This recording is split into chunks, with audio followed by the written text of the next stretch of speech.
On today's episode of Bytes and Banter, we're joined by Joe McRell, author of Making Work Work for You, founder of employee experience strategy company, which is called Joe McRell Consulting. How you doing today, Joe? I'm good. It's good to be here.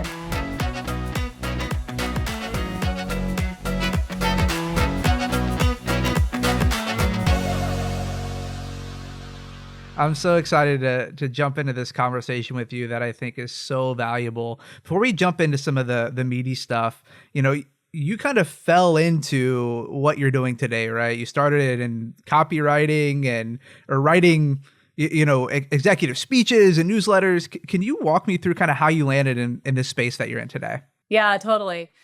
Funny enough, it's kind of a fairly common story for people who land in internal communications or employee communications is that they end up like falling into it versus purposefully, following as a career path. But yeah, definitely. I started, like you said, like basically just writing stuff down for on behalf of other people. And since then, I've been doing much bigger range of things. And that's in part because the employee experience is changing so much, which is fascinating. Like now it's much more a study of human behavior and interaction styles because the employer employee relationship is changing in a lot of ways, really good. And in some ways, pretty challenging. And so it creates a whole new dynamic where I help kind of architect an exchange of ideas and conversation. I love that. And it is constantly changing, right? The employee experience, the world we live in.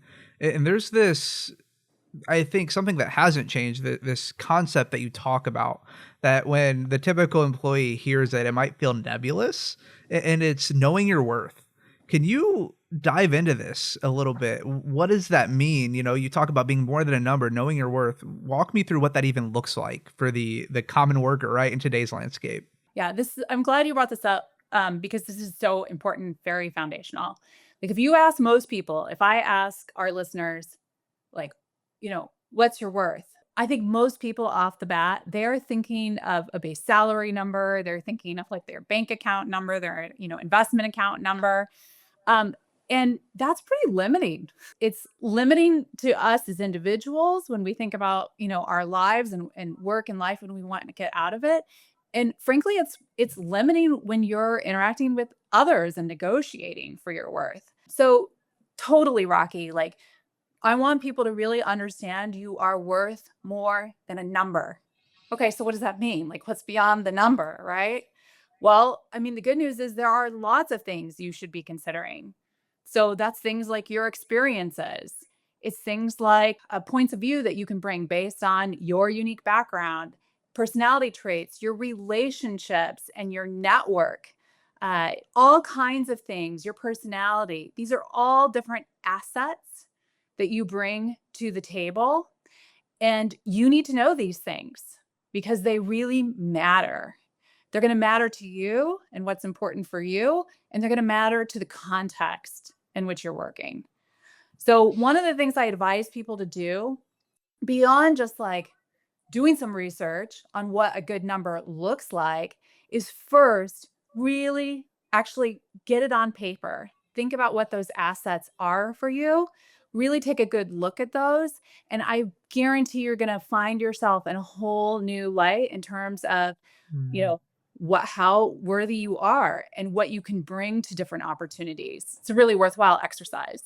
I love hearing you talk about the things you talk about, Joe, because I think I'm a human, which means I need to hear them, right? I can't hear them enough. Know your worth.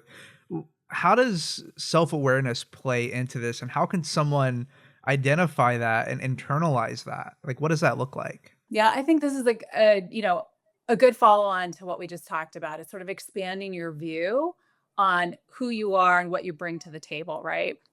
So, one of the things I always advise people as a next step beyond what we just talked about, like get beyond a number, really understand what your assets are, is also to think about what you're willing to trade off. You're like, what?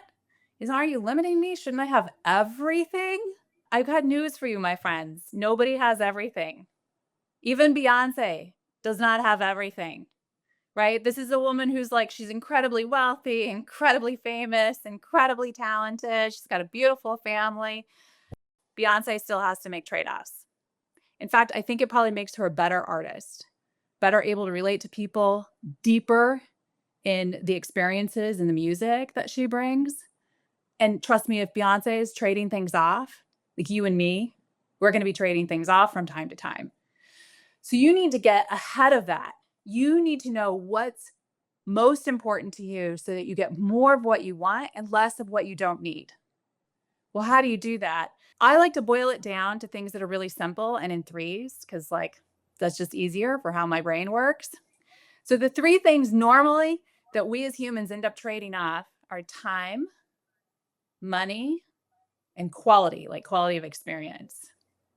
And that's often how it works in the workplace too, right? Like you don't always get all three of those all together forever. If you do, please like look me up, call me, we're going to chat. I'm going to really look forward to it. But most of the time we have to trade one of those off. So knowing what's important to you and complementing that with your assets and what you bring to the table, those are going to be really, really powerful dynamics for you. It just depends on where you're at in life, right? Like if you're one of those lucky people like me that has kid, then you trade off all three. You don't have time, money, or a good quality of experience. No, just joking. But really, kids are great. But you could be prioritizing like, time. For example, in the Bay Area here, we've got two very different communities that fundamentally have different priorities as a whole. We've got Silicon Valley, known for being like hustle culture, very prioritizing, on money. Then we've got Santa Cruz. Santa Cruz culture is much more laid back. People there, they want time to get out and like surf the waves when the tide is in. And those sets of people, they make different decisions about the opportunities they're going to have. Your folks down in Santa Cruz, they are not going to be your chief info and security officer. But instead of that, what they're getting is like, wave time on the surf, like every time it comes up. And for them, that's more important. So knowing, that self-awareness of what your priorities are so that you can make the right trade-offs and again, get Mm. more of what you want, less of what you don't need. Oh man, I, I think, and I'm just thinking and reflecting as we're talking, Joe. I'm not gonna lie, just thinking about my priorities, and I have my personal mission statement taped to my desk, but I don't know if all the time the choices I make align to that. Right, I'm not gonna lie. There's sometimes when I think it's not necessarily balanced in that way, and for somebody who maybe hasn't taken the time to slow down and figure out what those priorities are, right? To figure out the decisions they make and how they tie into those priorities. What are the strategies they can use to really identify and clarify their own priorities, irrelevant of the external demands that are, put on them in the workplace? I hear you on that. And plus, like, in addition to what you just said, Rocky, like sometimes you've got your priorities all figured out and then life changes a little bit and you have to adjust. Like that's part of life too, right? Is our priorities may change. Like last quarter or last year you may have been saving for the Taylor Swift Eras tour and this year you're saving all that money to buy eggs. I don't know, like things change, right? But yeah, so how do you do that? Well, I think there are a couple of ways that I would highly recommend that you do that. So, one is taking a look at goals and what's important to you and making it realistic and doable is one thing. I think, like if you look at the stats, New Year's resolutions is a famous one when we talk about goals. New Year's resolutions have a 96% failure rate, right? And this is Mhm. because often when we set goals like that or priorities like that, they're ambiguous. They're kind of stretched over a long period of time, like a whole year. There's just lots of things that are going to trip us up and make it so that we are not reaching those goals, like we're putting our priorities to the side. We kind of lose a sense of what's important to us. So I highly recommend that when you think about goals, again, I'm going to do it in threes because I love threes. You do three things. So one is make something specific. Set a specific goal. And when I mean specific, it's not like I should exercise more. Like that my friend is not a goal that is setting you up for success. It is not specific enough. Like, why are you exercising more? It's because you want to look better, you want to feel healthier, like you got some kind of medical thing where you need to, you need to pay attention to that. It's because your partner is egging you on about it. Like, why are you setting that goal? Right? More specific, like put some boundaries around it so that you know when you're succeeding and you can adjust as needed. All right. So, like, this is a goal I've set for myself, get more exercise. Again, let's make it more specific. So I set a specific goal. I needed to get 20 minutes of solid, like, exercise in every day because that's just the basic recommended. I also need to do that because my dog needs to go outside and do thing one and thing two, and it usually takes about 20 minutes. So I said to myself, I am going to get up and down the hill outside of my house with my dog for 20 minutes at a continuous pace. That's very specific. It's helping me with my goals, why I'm doing it, and what do I want to achieve. The second thing you want to do besides get specific is you want to make it time bound. Again, like if you set a New Year's resolution and it's like a whole year away before you're going to hit success, that is not going to help you. Like make it time bound. And in the workplace, I often find that 3 months is pretty good because it's related to our quarter systems. It gives you time to experiment. It gives you time to, repeat and try and adjust. But if that's not working for you, to choose the time frame that does, right? And the last thing, this is so important, is tell other people about your goal. Share your goal. This is super important because it makes you accountable. It also gives you a support team. And if you choose the right people, you're getting good feedback that helps you adjust and think about these goals and priorities that you're setting for yourself. Super, super important. And in fact, like I did some research on this because I wanted to know like how effective these things are.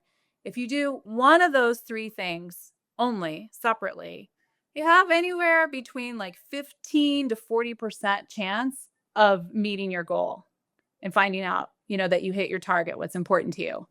But if you do all three of those things, you are 95% sure of hitting your goal and achieving something that's important to you.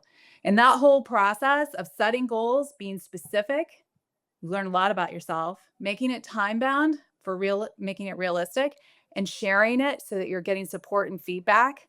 That's really going to help you understand what's important to you and to keep like moving forward in understanding what's important to you. Some of those, right, I've heard before, like in the SMART methodology, but the Yeah. one that I don't think I've heard anybody call out specifically is the tell someone, Yeah. right? It's if you don't tell somebody, you don't have somebody asking you, right? I think something simple as I'm going to take the trash out every Wednesday night. If my wife isn't asking me, there are weeks that we've had double the trash because Yes. I forgot because yeah, I didn't have Yes. someone else Been there chirping too. and asking me, so I think that's so good. And 95% is a pretty good success rate. Yes. It's a pretty good success rate.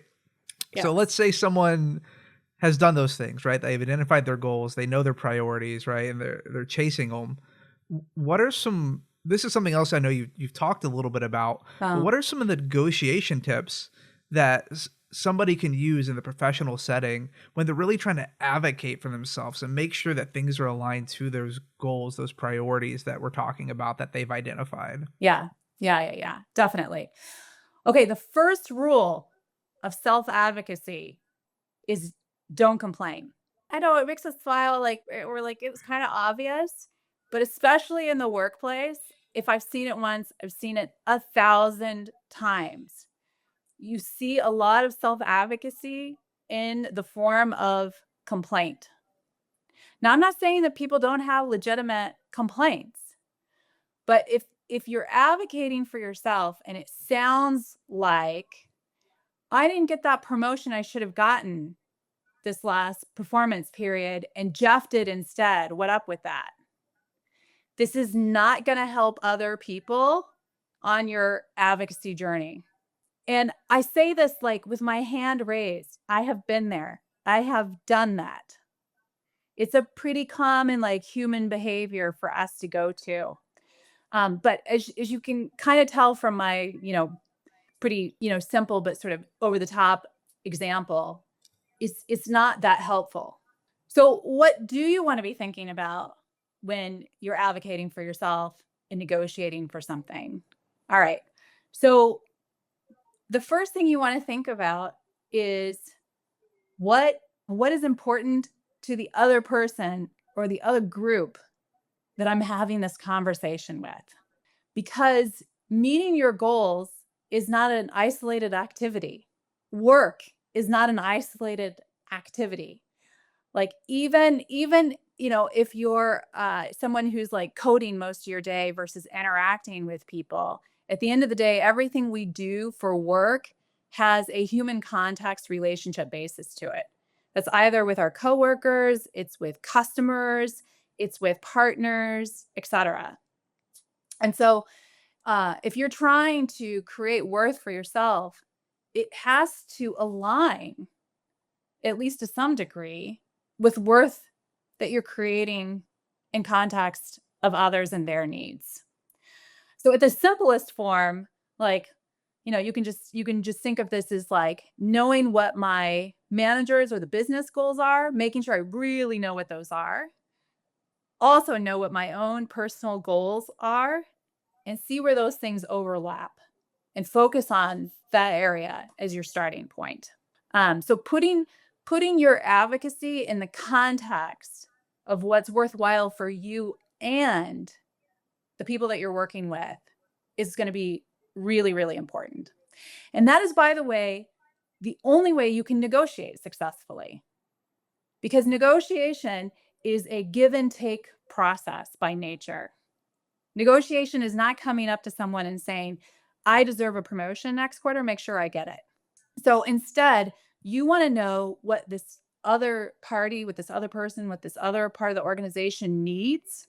And you're going to talk about how you're going to hit that overlap zone. Here's what I want to accomplish. Here's what you want to accomplish. Together, we're going to accomplish that and more. So that's like super foundational and important, right? And then there's lots of other quick tips on top of that. Like I always advise people, negotiate in person, human to human. You're going to get a lot more traction when it's an actual conversation versus like passing documents back and forth. So that's one. Like another one is start high. Don't undersell yourself from the beginning. You can always come down and back off, you know? Second is when you're negotiating, speak with confidence. Your language matters. And I'll say this like, especially for women or people of color or neurodivergent, do not, practice. Don't walk into a negotiation and use words like just or maybe or if we could, etc. Use confident language. Say things like, I work better when fill in the blank, right? Or I've researched this position and I think X is fair and representative of my value and what the position needs. So that kind of thing all really matters. And I think the last thing that we sometimes forget when we're advocating or when we're negotiating is like, know that you can walk away. Don't overpressure things. This is the end all be all last opportunity that will ever exist for me. Don't do that to yourself. It's very stressful. It's not true. And it just adds like a layer of unneeded things to your negotiation process. Instead, remind yourself that this will not be the last opportunity, either to negotiate this current thing you're focused on or just in the larger scope of your career. So also know, like, if you need to, walk. Like, if it's not working, walk. Give yourself the space that you deserve. That can be scary, right? Yes. Walking can be scary and realizing that I think I forgot who it was I was listening to. It might have been something that Steve Bartlett shared or someone talked about. Maybe it was Gary Vee. It was one of those influencers who all the leadership business people watch. I can't remember which one, but talking about being 30 and believing the lie that you have to have it all figured out, right? That you're not going to have another chance, right? So I love that. And you had more than 3 there. So I will give you kudos. You didn't stick to 3, Joe, on the negotiation tips. I think that was like the magic 7. I love that. I don't know. Right. Magic 7. Awesome. And Out of curiosity, one more question Sure. that I don't. What does it mean when you talk about knowing your value? You talk about advocating for yourself. You talk about, self awareness. What does it mean to embrace imperfection? Mm. Because that's something I know you're passionate. You've talked about. What does that mean? How do those all Yeah. tie together? Yeah. I mean, like, there's no such thing as perfection. Like, it just, I think the 2023 summer Barbie movie proved that for us, or it should have. Uh, yeah, perfection is not very helpful, right? It's often the enemy of, like, get things done and move forward. So, I think that's something that we also all need to give ourselves some permission to let go of a little bit. But I think it's important to say, like, well, how does perfectionism show up? Like, what does that look like? Because I think there are lots of people out there who are like, perfection, like, it's okay. Like, I don't need to be perfect. I think though that there are a lot of pressures that can come up in the workplace that are forms of perfectionism that we need to watch out for. So, this is things like do it faster, be the rising star of the team, like do everything better than everybody else. Mm, Treat everything like it's urgent. These kinds of things are very real pressures that come to people in the workplace. Like the boss wants it, they wanted it yesterday. Like you've got 10 stakeholders, they're asking you for stuff too. Your list suddenly is like 100 lines long, and suddenly you don't have priorities anymore because you're trying to make everything work all the time. And that's really dangerous because it's high burnout, and frankly, like, you're just not gonna do your best work that way. So I think it's really important for us to, step back from this sort of false sense of perfectionism in whatever form that it's showing up in, and really, truly take a moment to understand our priorities. And again, that's knowing your worth, knowing what's important to you, knowing what's important into your context around you, and therefore what you're willing to trade off. So you can use lots of tools to do this. There's tools as old as Eisenhower's urgent versus, important matrix, which is an oldie but a real goodie, right? Like not everything is urgent and not everything is as important as the other thing. So like really, block it out. I also think that we have a lot of pressure in our workplaces, especially with Gen AI coming in from a productivity perspective, where the cliche phrase of do more with less is like on hyperdrive all of a sudden. It's like, if I've heard it once in a day, I've heard it 3,000 times in one day. Do more with less. That is a form of perfectionism in a way that is pretty dangerous for us. I'd encourage us to think about it as doing more with more. One way to do that is to stop over obsessing about time management. Time management, I think, is a productivity tool of prior eras, and it's not that helpful anymore. So I really encourage people to think about energy management, for example. And energy management is four things. Here's another one that's not three. Rocky, you're going to like this. So energy management is physical. Like are the things that I'm eating making me feel good? Am I getting enough sleep? Like, am I sitting at my desk all day and not getting any vitamin D? These kinds of things really important, right? The second one is emotional. Do you know what your emotional triggers are? And do you have tactics to counter these kinds of triggers? That's a good one. Then we have mental. So I'll give you an example of thinking about your mental energy. Do you control all the apps or do they control you? Ping, ping, ping, ping, ping, ping, ping, ping. Do you choose what to focus on and when your focus time is? Or do you let other people choose what you're focused on? And finally, the fourth dimension is spiritual, which sounds very like religious or something, but that's not what it means. It's simply about your work and life priorities. Do you know what those priorities are so that you're focused on the right things that mean the most to you? So again, like I hate to say it, but there's no shortcut. You need to take a step back and consider some of these things because here's the punchline. If you don't know what your worth is, someone else is going to decide it for you. If you don't know what your priorities are, someone else will decide what your priorities are. If you don't know what you're willing to trade off, somebody else will make those decisions for you. So it's worth taking the time to invest in yourself and know your worth. Joe, there's something that you talk about that I think it is so important for every professional to understand, and that's creating value, right? And so I wanted to ask you, if when you talk about creating value, can you define what is value? Like, what really is it versus how people might view it? So when you talk about creating more value, what does value actually mean? At a super base level, this is not going to be sexy, but in a business context, value is making or saving money. Full stop. So I say that because, I'm in the business of employee experience. I'm on the I'm the inside of the internal inside functions, right? And there, my profession has spent a lot of time in this kind of nebulous, qualified, artsy fartsy feel of a space. And I tell you what, it really hurts when businesses are belt tightening and layoffs are happening and budgets are getting cut, because a lot of my network and colleagues are really feeling the pressure, or they have been exited, or they are really looking to step up and figure out how to convince the organizations they work with that they have and bring value. So, one of the first things I coach people on in my profession is the need to really understand the business fundamental that you're here to make or save money. It sounds a little harsh.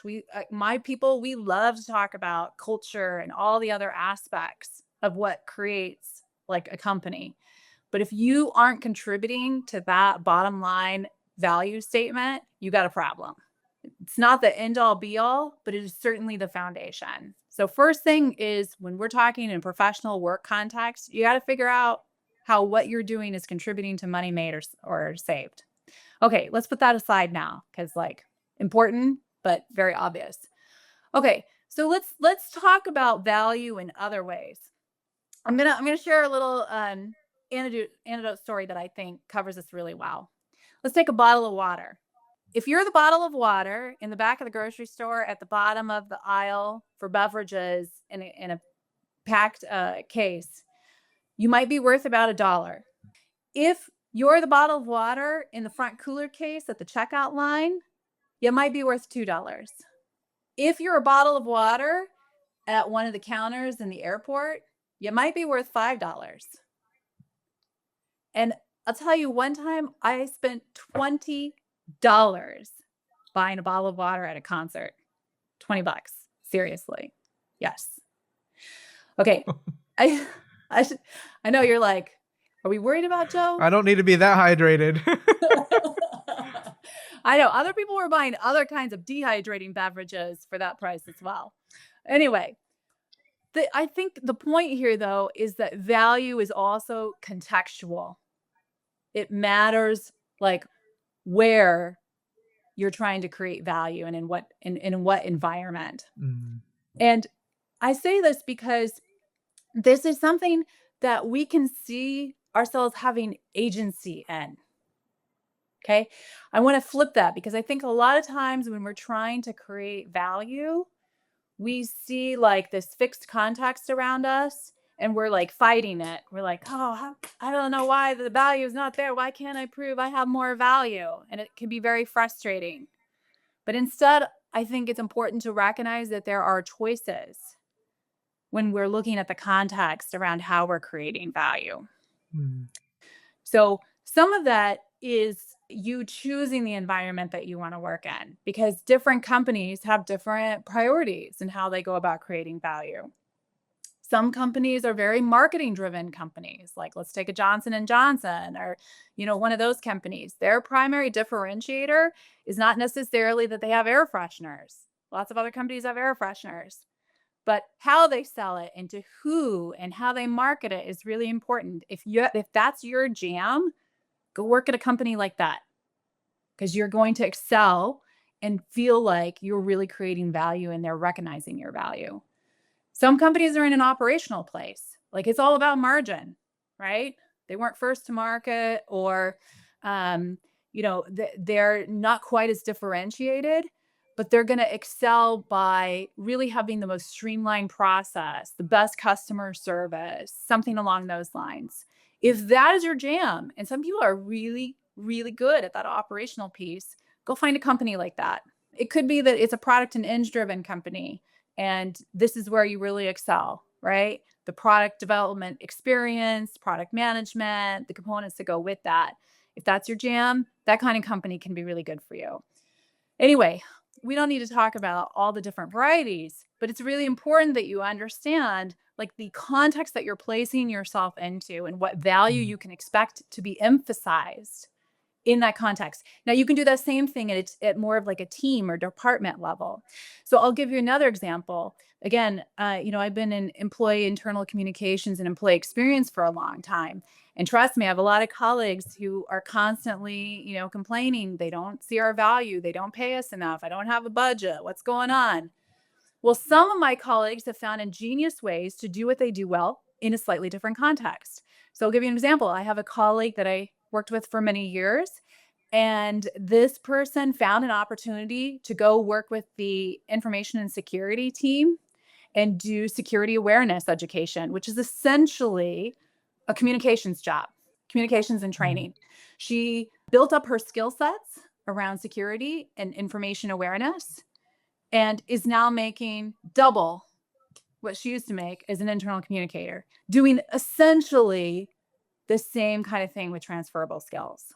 I have other people who I know who have taken their experience in intranet design and knowledge based systems from the internal comms world and applied that on the external side to go manage and own website experiences for the company and making double Mm. what they used to make. That's one way to do it, right? But I will also say before you make any of those decisions about what your context values and therefore how you fit in, I want you to really make sure you understand what's valuable to you. If it's the money, you can go chase the money. But not all of us, and increasingly in our new workforce dynamic, people are saying, like, I'm not all in it for just the money. Thank you. But no, I'd like to have some quality of life. I'd like to have a variety of Mm. experiences. I'd like to do some other things. I'd like to continue to learn and develop. I'd like to grow in new ways.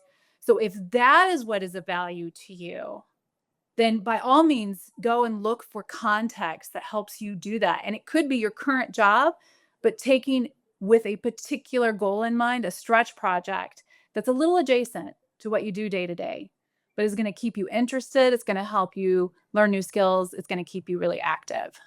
I love that. I think as I hear you talking, like for me, I'm an advocate for servant leadership principles. And there's a lot of different frameworks and different people talk about servant leadership in a number of different ways. But Yeah. one of the things that I look at servant leadership and those principles that is a commonality across all those frameworks is the reality that people matter and purpose matters, right? You have to understand what you want, what is your driving factor, right? And so that Yeah. leads me to this question as you talk about, value within your context. How do you know if the skills and the priorities you have in the workplace context that you're at are being utilized? How can someone analyze that, understand maybe this pressure that I'm feeling is because, hey, I'm misaligned with that purpose, those priorities that I really value. Like, how can someone figure that out and then make a choice, according and make decisions based on what they find from that analysis, if you will? I think this sounds really obvious, but it's something I find that people often run into problems with is like really understand what the business's goals are. And I think one reason sometimes people have trouble with this is because like the goals themselves haven't always been made that clear. So you might have to go and do a little investigative work. And this pairs up with something else that I really highly recommend, which is make sure that you are talking to people and not just like people, anybody, but a cultivated set of people who you are going to have a good, like, reciprocal exchange with, right?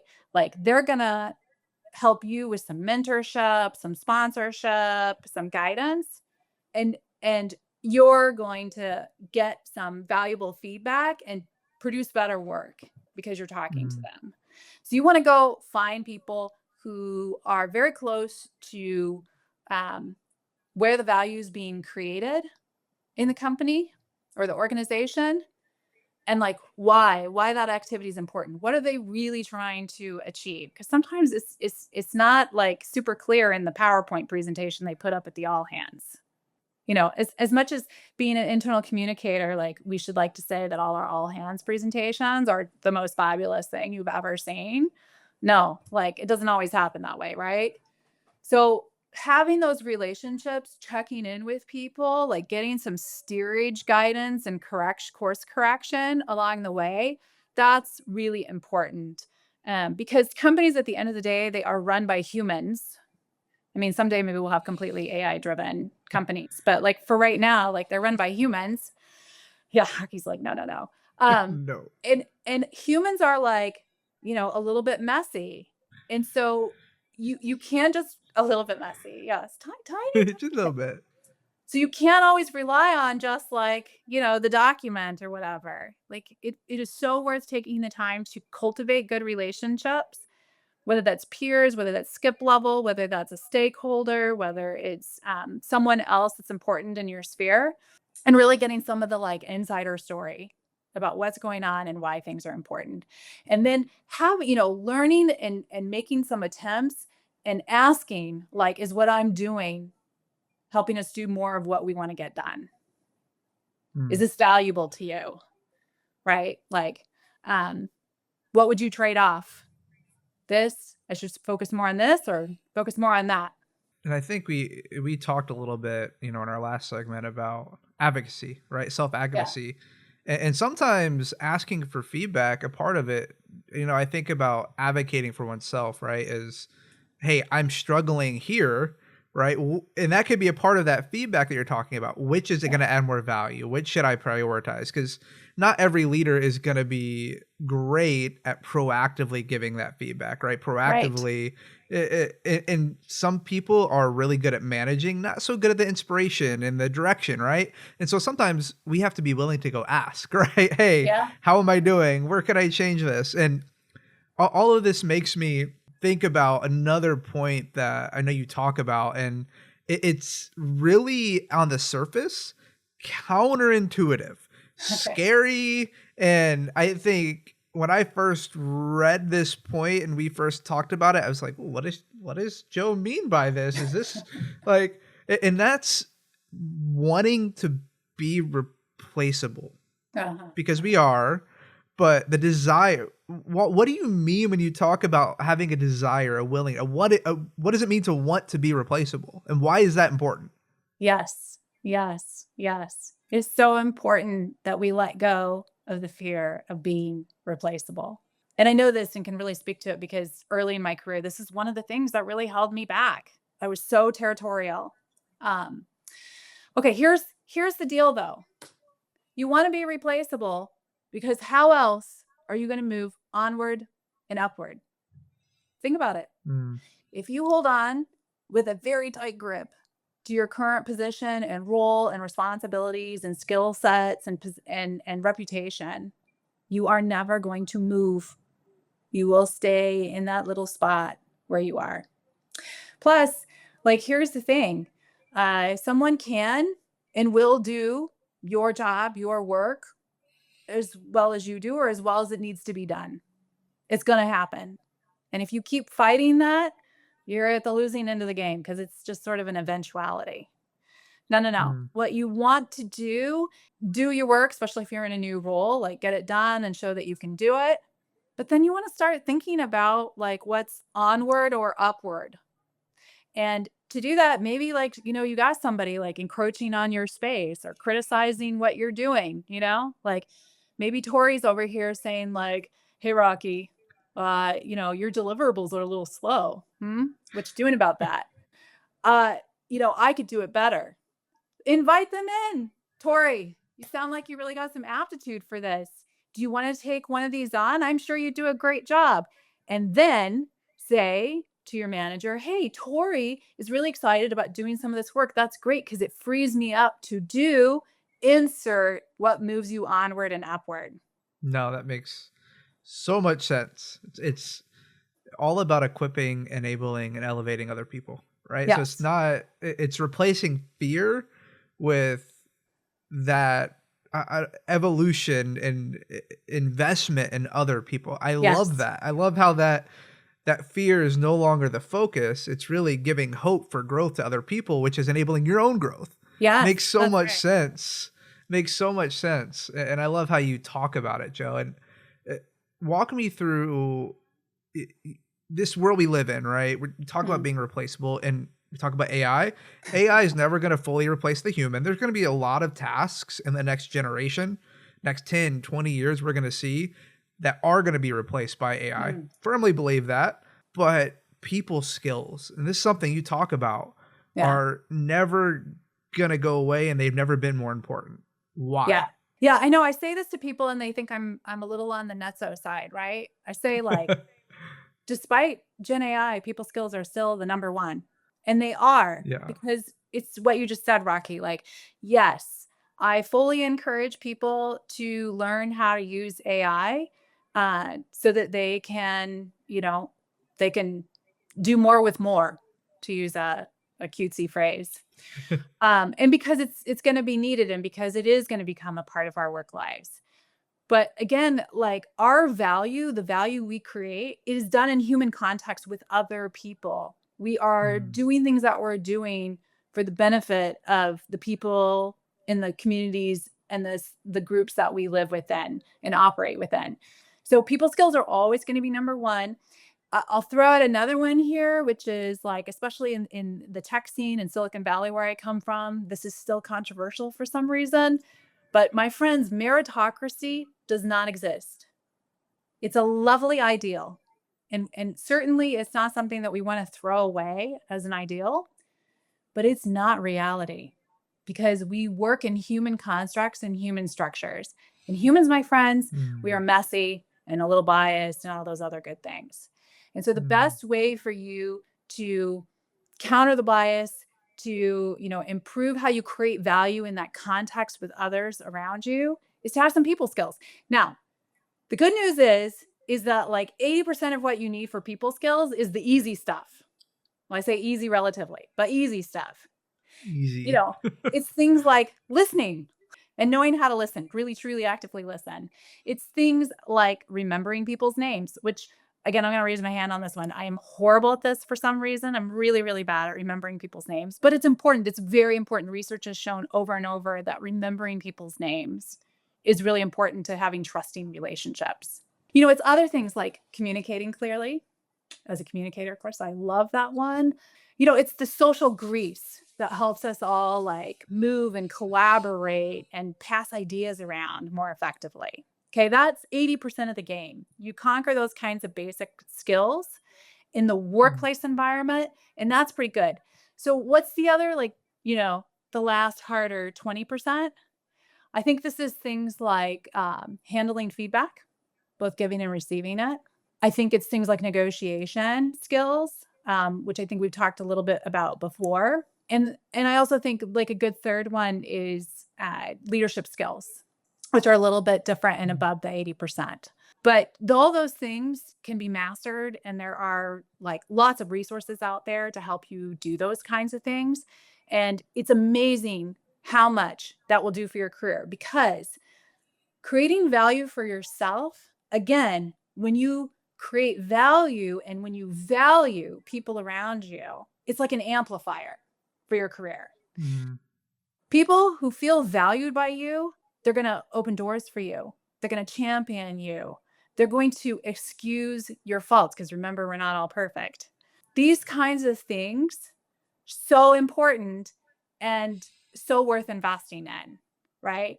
mm. So taking the time to focus on those people skills so that others around you feel valued by you and you in turn then get a lot of that goodness reflected back, that's going to be huge and continue to be huge no matter how much AI we put in the workplace. So I would say summarize it this way, and this is direct tagline from a breakout synopsis, if you will, write up that I'm doing at HDI. But it's serve people, So Yeah. serve people, serve people, serve customers, served customers drive business outcomes. It, people Yeah. skills matter. I love it. I love it. So Joe, I'm going to ask you Mm. one final question, and Sure. our audience who are regular listeners are familiar with this question, and I did prep you, and I'm really, really intrigued to hear what your answer is. So if Yeah. you could hit rewind, I'm going to give you the Adam Sandler remote click button, right? You're going to hit rewind in your life, and you're going to get to go visit your younger self. You Uh-huh. pick the time period of your life, whenever you want. Younger Joe, what is the advice or words of wisdom you would share with younger Joe that you think our audience would benefit from, that you wish you knew whenever that time was? It's to ignore a lot of the advice that I was given. I think that probably sounds a little funny for me to say because we've just been spending time talking about like my career advice for people. And you're like, are you saying I should just ignore everything you said? But I think what I am saying is there is an awful lot of advice for people out there, and it's like highly contradictory. I'll give you one example as a woman. I hate this. Throughout my entire career, I have been told diametrically opposite things about how to be a woman in the workplace. On one hand, I've been told, like, women are bossy, they're the boss. Step up, be aggressive, like, get your boss mode on, be the girl boss. Otherwise, you'll never get ahead. And on the other hand, we've got like HBR studies and all this other stuff that says actually when women lean into their EQ and act feminine, it's what's the expected behavior and they're rewarded for that. And that's going to help you more in the workplace. I mean, this is like opposite advice, completely opposite. Like you get this kind of stuff all the time in the workplace. So I wish I had ignored a lot of that and just focused on what it was that gave me confidence. Me personally, Hmm. my style, my assets, my ability to learn, my interest, etc. I think that would have been better. Love it. Ignore the noise. Focus on yourself and how you can prioritize and identify your priorities. Understand the value, your context, and I love that you're not afraid, Joe, to talk about how definitely for women in the workplace, there's this conflicting advice, right? What gives you confidence? I love that. Everybody can use that word of wisdom. So before we wrap this episode up, is there anything else you want to mention about your book, about your resources, anything else you want to just, point our audience to where they can find more about what you do, about these really, really valuable, cool things you're talking about that are so relevant for the IT worker and really any field, any industry that, our listeners are coming from? Here's my number one piece of advice. It's to invest in yourself. So for sure, like, I wrote a book because I think it's valuable for people and worked with a lot of professionals, economists, employment law experts, et cetera, to make sure that it was valuable. But whether you read my book or whether you tap into other resources, I really, really encourage you to do that because the world of work is changing. There are lots of changing dynamics, whether it's Gen AI and its relationship to our work, whether it's changing generational expectations, whether it's the changing economics that are impacting the employer-employee relationship, whether it's commute times and flexibility. Like there's just so many things out there that we need to adapt to as an employee. And I want you to do it consciously so that you know what your choices are and therefore you can make your best choices. So tap into my book, tap into somebody else's book, get some resources, spend time on investing in yourself, but do it. Because again, if you don't know your worth, if you don't know what your priorities are, if you don't know how to create value, if you don't know what's valuable to you, other people are going to decide that for you. For our listeners, we will link the book below wherever you're listening. Making Work Work for You. Joe, thank you so much for your time today. We very, very much appreciate you, appreciate the wisdom you sharing with the HCI community, and we will catch you on the next episode of Bytes and Banter. Awesome. Thank you.